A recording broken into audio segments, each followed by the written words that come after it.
Wow, অবশেষে হাতে পেয়ে গেলাম গুগল পিক্সেল 7।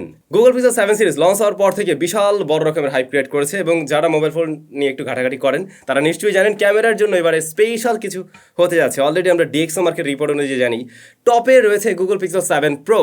তো আমাদের হাতে এই মুহূর্তে রয়েছে গুগল পিক্সেল 7। আমরা একটু খুলে টুলে দেখতে চাই। ধন্যবাদ জানাই স্মার্ট ভ্যালিকে স্মার্টফোন বাংলাদেশে আসার সাথে সাথে আমাদের কাছে পাঠিয়ে দেওয়ার জন্য। স্মার্ট ভ্যালি শপ রয়েছে বসুন্ধরা সিটি লেভেল 5-এ। ভিডিও ডেসক্রিপশন তাদের সবের যাবতীয় ইনফরমেশন দেওয়া থাকবে।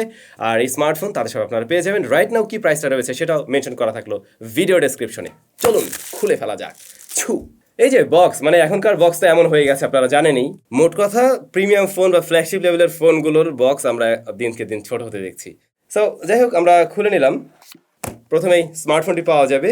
এইটা হচ্ছে ওই যে লেমন গ্রাস, মানে গ্রাস লেমন কি যেন এরকম একটা নাম, ওইটা মেবি ওই কালারটাই।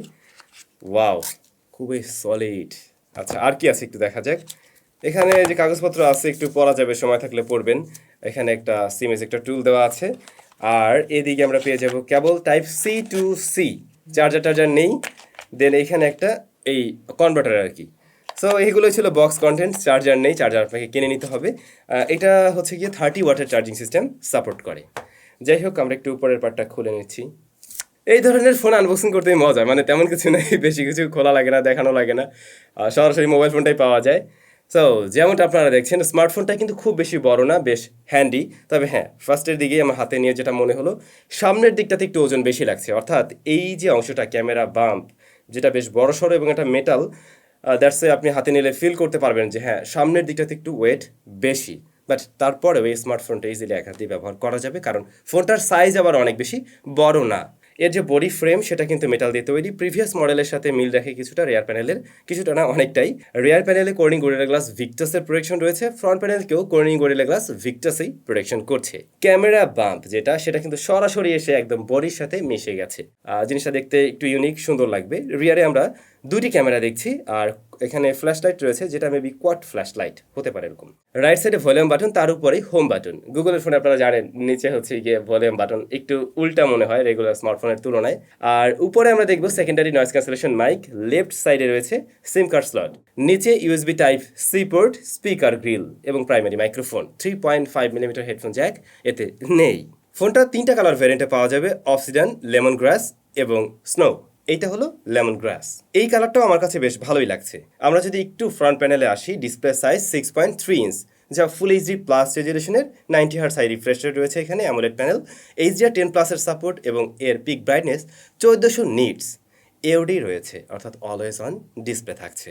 ডিসপ্লের চিন বেজেল বেশ ন্যারোই বলা যেতে পারে, উপরে দুপাশে, কিন্তু লোয়ার চিনটা লক্ষ্য করুন, এইটা আরেকটু ন্যারো রাখলে টোটাল ডিসপ্লেটা আর কি সিমেট্রিক্যাল লাগতো। হয়তো হাই মিড রেঞ্জ বাজেটে অনেক ফোন পেয়ে যাবেন যেগুলোর চিন বেজেল আরেকটু ন্যারো বা সিমেট্রিক্যাল রাখার ট্রাই করে। সো এটাও ওরকম হলে আরও বেশি ভালো হতো। যাই হোক, ডিসপ্লেটা এখন পর্যন্ত আমাদের কাছে খুবই ভালো লাগছে। আমরা এই ফোনটা পেয়েছি আসলে গতকালকে, তো বলা যেতে পারে একদিন আমাদের কাছে আছে, একদিন প্লাস প্লাস, একদিন এক রাত। তো তাতে আমরা যতটুকু ব্যবহার করছি, এই ডিসপ্লের ব্রাইটনেস নিয়ে আমরা খুশি। এটার কালার অ্যাকুরেসি এবং টাচ রেসপন্স সব কিছু একদম সুপার ছিল, আর বাটার স্মুথ টাইপের বলতে পারেন। ডিসপ্লের টপে সেন্টারে রয়েছে সিঙ্গেল পাঁচল, এটার সাইজটাও ঠিকঠাক আছে। এই ফোনটা আমরা আরও কিছুদিন ব্যবহার করব, তো ব্যবহার করতে গিয়ে ডিসপ্লে নিয়ে কোনো ইস্যু পেলে ফুল রিভিউতে সেগুলো আলোচনা করা হবে বিস্তারিত। প্রসেসর হিসেবে গুগল এবারে ব্যবহার করছে তাদের নিজস্ব কাস্টমাইজ চিপ। আপনারা জানেন হয়তো টেনসর Z2, যা মূলত 5nm ফ্যাব্রিকেশনে তৈরি করা একটি প্রসেসর। এর গ্রাফিক্স সেশনকে পাওয়ার করছে মালি G710MC10। তো নতুন প্রসেসর, স্কোরটা একটু দেখিয়ে দিলাম আগে ভাগেই, কেমন লাগলো? আমার আশা ছিল আরও বেশি কিছু দেখাবে।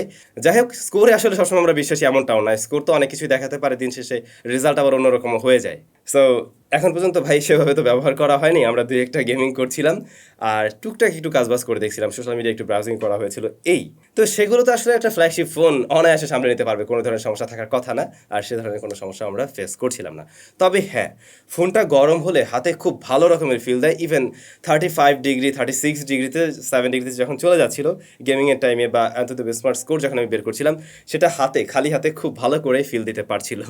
আবার দ্রুত সময় ঠান্ডা হয়ে যায়। তো আমাদের হাতে ডিভাইসটা হলো 8/128GB ভ্যারিয়েন্টের, তবে 256GB ভ্যারিয়েন্টও রয়েছে। বাংলাদেশে 128GB ভ্যারিয়েন্ট এই মুহূর্তে অ্যাভেলেবেল। আর এর স্টোরেজ টাইপ UFS 3.1। আর ইহা রান করছে কিন্তু অ্যান্ড্রয়েড 13 দিয়ে। হ্যাঁ, অ্যান্ড্রয়েড 13 দিয়ে। তো যাই হোক, আমরা অবশ্যই ফুল রিভিউতে এগুলো নিয়ে বিস্তারিত আলোচনা করবো, সব কিছু ব্যবহার করে দেখা যাক পারফরমেন্স কেমন হয়, ইন ডিটেলে তখন আলোচনা করা হবে। আসছি একটু ক্যামেরা সেকশনে, সেখানে আমরা দেখতে পাই দুটি সেন্সর রয়েছে, অর্থাৎ এই ছোট ভাইয়ে দুটি সেন্সর রয়েছে, বড় ভাইয়ে আরও বেশি সেন্সর থাকছে। তো মেইন শুটার হলো 50 মেগাপিক্সেলের, যেখানে ওআইএস পাওয়া যাবে, এছাড়াও 12 মেগাপিক্সেলের আলট্রা ওয়াইড শুটার রয়েছে। তো কয়েকটা ছবি ইনিশিয়ালি তোলা হয়েছিল, কেমন লাগছে কমেন্ট করে আপনারা জানাবেন। পাশাপাশি এখন যে ছবি দেখছেন এটা হলো আইফোন 14 প্রো ম্যাক্সের সাথে, কোনটা কার কাছে ভালো লাগছে সেটাও কিন্তু কমেন্ট করে জানাতে পারেন। আর এই স্মার্টফোনের ফ্রন্ট ফেসিং ক্যামেরা আমরা দেখতে পাই 10.8 মেগাপিক্সেলের শুটার রয়েছে। মেইন ক্যামেরায় ভিডিও রেকর্ড করা যাবে সর্বোচ্চ 4K 60 FPS এ। তবে সেলফি ক্যামেরায়ও কিন্তু আপনি ভিডিও রেকর্ড করতে পারবেন সর্বোচ্চ 4K 60 FPS এ। স্টেরিও স্পিকার রয়েছে যে উপরে নিচে, এবং সাউন্ড বা ভলিউম লেভেল আমরা ঠিকঠাক পেয়েছি, সাউন্ড কোয়ালিটিও ঠিক আছে, কোনো ধরনের ডিস্টরশন এখন পর্যন্ত পাইনি। আর ব্যাটারি হিসেবে রয়েছে এর মাঝে 4355 mAh, এবং এটাকে চার্জ করতে পারবেন আপনি 30 ওয়াটের চার্জার দিয়ে, যেটা আপনাকে অবশ্যই কিনে নিতে হবে। তবে ভালো বিষয় 20 ওয়াটের ওয়্যারলেস চার্জিং সিস্টেম সাপোর্ট করছে। তো যদি আপনি ওয়্যারলেস চার্জারও কেনেন তাও কিন্তু দ্রুত সময় চার্জ করে নিতে পারবেন। পাশাপাশি রিভার্স ওয়্যারলেস চার্জিং সিস্টেম এটাই সাপোর্ট করছে, অর্থাৎ চাইলে এই ফোনটা দিয়ে অনায়াসে অন্য একটা ফোনকে উপরে রেখে চার্জ করে নিতে পারবেন, যেমনটা আমরা স্যামসাং ফোনেও দেখতে পাই। তো এই আর কি, আপাতত মনে হয় না, না মনে হয় আরেকটু বলার আছে, সেটা হলো ইন ডিসপ্লে ফিঙ্গারপ্রিন্ট স্ক্যানার, যেটার পজিশনটা আমার কাছে একটু বেশি উপরে লেগেছে, বাট এটা সুপার ফাস্ট, একদম জাস্ট টাচ করার সাথে সাথে আনলক করে ফেলতে পারছিল, কিন্তু এটা আর একটু নিচে দিলে মনে হয় ভালো হতো। এই আর কি, এখন পর্যন্ত স্মার্টফোনটা যা দেখছি হাতে নিয়ে খুব ভালো লাগছে, কারণ সাইজটা একটু ছোটো, একটু এই ধরনের সাইজ আমার নিজের আর কি বেশি ভালো লাগে, তো সেই জায়গা থেকে ভালো লাগছে। তারপরেও আমরা আরও দীর্ঘদিন ব্যবহার করব, ফুল রিভিউতে বিস্তারিত নিশ্চয়ই আলোচনা হবে, তার জন্য ওয়েট করবেন। আর যারা এই মুহূর্তেই একদম লাগবে, অনেকে আছে না যে ফোন আসার সাথে সাথে কিনতে হয়, তারা অবশ্যই স্মার্ট ভ্যালিতে যোগাযোগ করতে পারেন। ডিসক্রিপশনে এই ফোনের বর্তমান প্রাইস এবং তাদের ডিটেল সব কিছুই দেওয়া থাকলো। ভালো থাকুন, সুস্থ থাকুন, দেখা হচ্ছে আবার নতুন ভিডিওতে।